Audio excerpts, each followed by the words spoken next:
প্রিয়জন আর মাটি টানে মানুষের ঢল নেমেছে সড়ক, রেল আর নৌপথে।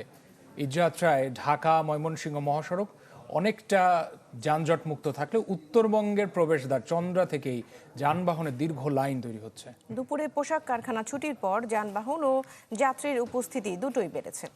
একই অবস্থা ঢাকা টাঙ্গাইল যমুনা সেতু মহাসড়কেও। নতুন বাংলাদেশ গড়তে এলো জুলফিকার স্টিল। জুলফিকার স্টিল, ইস্পাত দৃঢ় অঙ্গীকার। ইটকাঠের যান্ত্রিকতা ঠেলে শেকড়ের খোঁজে খরমুখ এসব মানুষ।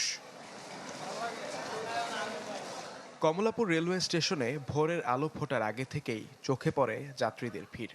উত্তরবঙ্গের কিছু ট্রেনে ছিল ভোগান্তি। নির্দেশনা অমান্য করে সিট না পেয়ে ছাদে উঠেই রওনা দেন অনেকে।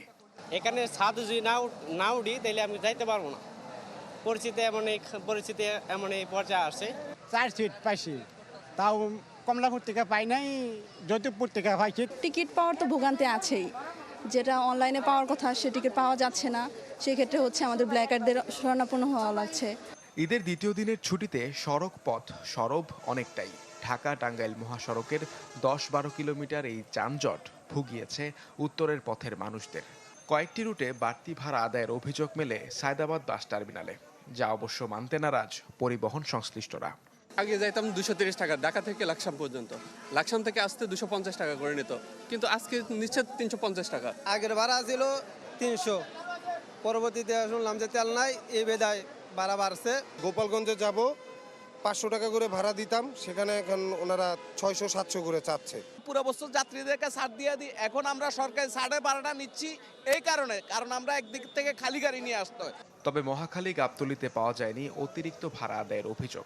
গাবতলী বাস টার্মিনাল পরিদর্শন শেষে সড়ক পরিবহন মন্ত্রীর হুঁশিয়ারি, অতিরিক্ত ভাড়া আদায়কারীদের বিরুদ্ধে নেওয়া হবে যথাযথ ব্যবস্থা। সবাই কিন্তু নির্ধারিত ভাড়া নিচ্ছে, দুই একটি পরিবহন 20-30 টাকা আরো নির্ধারিত ভাড়া চেয়ে কম নিচ্ছে। কালকে নবীনগর এবং আপনার এই বাইপাইলে দুটি পরিবহন তারা 100 টাকা বেশি নেওয়ার চেষ্টা করতেছে। যাত্রী কমপ্লেন করেছে, সাথে সাথে সেখানে মোবাইল টিম গিয়ে তাদেরকে 10,000 টাকা ফাইন করেছে। এবং এটাই যথেষ্ট নয়, ঈদের পরে আমরা আরো বেশি অ্যাকশনে যাব। কেন তারা এই ব্যত্যয় ঘটাতে চাইলো? নৌপথেও বেড়েছে ঘরমুখ মানুষ। যাত্রীদের স্বস্তি দিতে হুইল চেয়ার সুবিধা সহ নানা সেবা দিতে দেখা যায় বিআইডব্লিউটিএকে। মুহাজির হক, চ্যানেল 24, ঢাকা।